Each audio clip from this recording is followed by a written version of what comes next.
अलीगढ़ प्रशासन अब पूरी तरह अलर्ट मोड में है। जिलाधिकारी अविनाश कुमार के निर्देश पर जिले में कोचिंग सेंटरों, अस्पतालों, होटलों और स्कूलों की व्यापक सुरक्षा जांच शुरू कर दी गई है। इसके लिए अलीगढ़ विकास प्राधिकरण के उपाध्यक्ष की अध्यक्षता में एक संयुक्त समिति गठित की गई है, जो संस्थानों में फायर सेफ्टी सुरक्षा मानकों, एनओसी और अन्य जरूरी दस्तावेजों की जांच करेगी। प्रशासन ने साफ किया है कि जांच के दौरान नियमों के उल्लंघन या सुरक्षा में लापरवाही मिलने पर संबंधित संस्थानों के खिलाफ सख्त कार्रवाई की जाएगी। उद्देश्य है भविष्य में किसी भी अप्रिय घटना को रोकना और आमजन की सुरक्षा सुनिश्चित करना। देखिए हमारे सहयोगी शायजी सिद्दीकी की यह खास रिपोर्ट।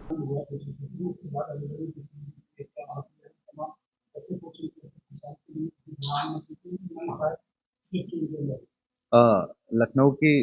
दुखद घटना के दृष्टिगत आज मेरे द्वारा सचिव विकास प्राधिकरण के वीसी साहब, एडीएम सिटी, हमारे जो एसडीएम्स हैं, मजिस्ट्रेट जो सिटी एरियाज के हैं, नगर निगम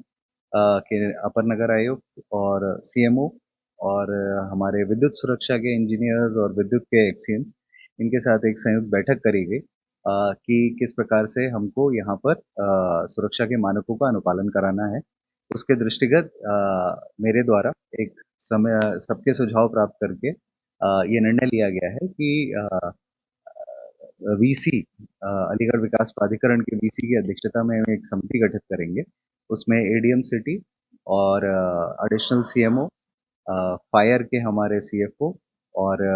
संबंधित मजिस्ट्रेट जो भी थाना क्षेत्र पड़ेगा और विद्युत सुरक्षा और अपर नगर आयुक्त और डीआईओएस, इस तरीके के जो तमाम अधिकारी। होता क्या है कि लाइसेंसिंग अथॉरिटी जो होती है, ये तथ्य कुछ प्रकाश में ऐसे आए कि लाइसेंसिंग अथॉरिटी एक जगह से लाइसेंस लिया है लेकिन दूसरी जगह का एनओसी प्राप्त नहीं है। तो ऐसे मिसमैच की वजह से कभी कभी अधिकारियों के स्तर पे लैक्सिटी ना हो, तो जो समिति गठित है वो ये पहले तो इंफॉर्मेशन लिस्टिंग करेगी कि भाई कौन कौन से ऐसे हॉस्पिटल्स हैं, कोचिंग सेंटर्स हैं या होटल्स हैं या स्कूल्स हैं जो कि रेजिडेंशियल एरियाज में चल रहे हैं। इस प्रकार की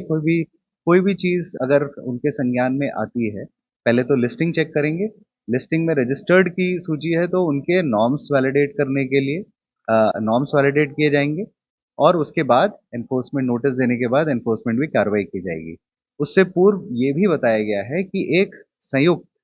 एक सूचना का डॉक्यूमेंट टाइप का जरूर बन जाए, तो जो अलग अलग जैसे होटल्स हैं या रेस्टोरेंट मालिक हैं या फिर हॉस्पिटल्स हैं, कई बार ये अज्ञानतावश भी लोगों के द्वारा ये चीज़ें होती हैं, जिसमें सेफ्टी नॉर्म्स वो कोई जानबूझ के नहीं करना चाहता परंतु उनके संज्ञान में नहीं होते। तो जैसे फायर का शायद से ना पता हो या फिर डेवलपमेंट अथॉरिटी का क्या नॉर्म है बिल्डिंग को लेके वो ना पता हो, तो ऐसी कोई भी चीज़ उनको पहले हम बैठक करके ऐसे जो हमारे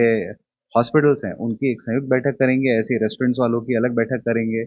और उनको पहले ये समिति जो है अवगत कराएगी एक सिंगल नॉर्म से, उनको बताएगी, उनको कुछ समय दिया जाएगा कि आप इन नॉर्म्स को मीट आउट करें। उसके बाद फिर उनका एक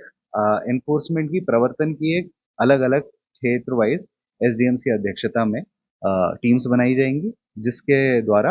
आफ्टर नोटिस जो भी प्रवर्तन की कार्रवाई है उसको हम लोग करेंगे।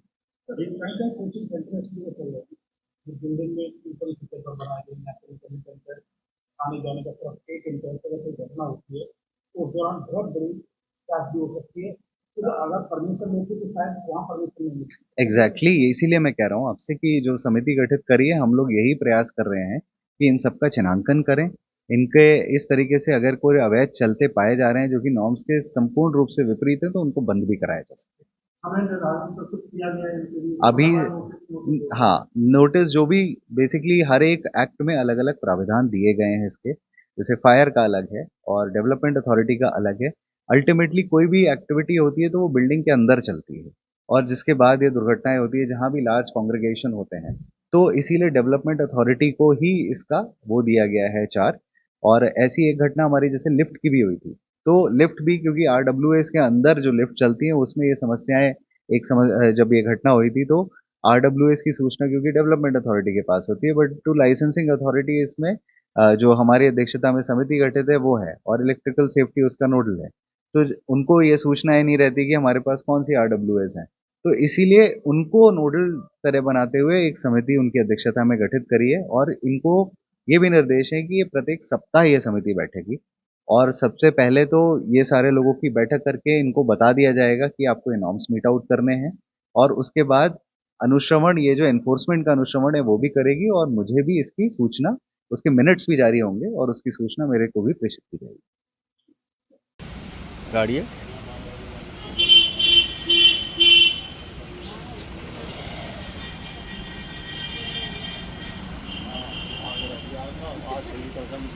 हम तो पूरे दे देंगे आप तो देखो हमारी बात का